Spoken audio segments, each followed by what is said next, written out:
Fala aí, galera. Fez exclusive 2005, 2006, o ano dele.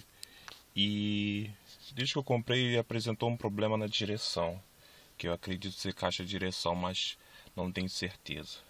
Vou mostrar o barulho para vocês.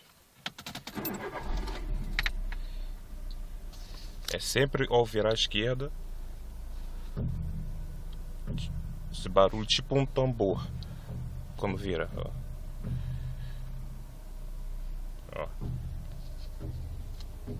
Parece vir do lado direito ou sei lá, sempre quando vira, ó.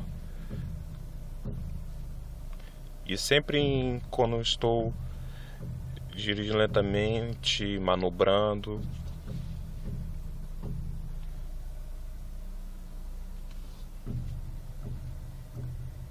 Parece um estalo, não sei, um tambor.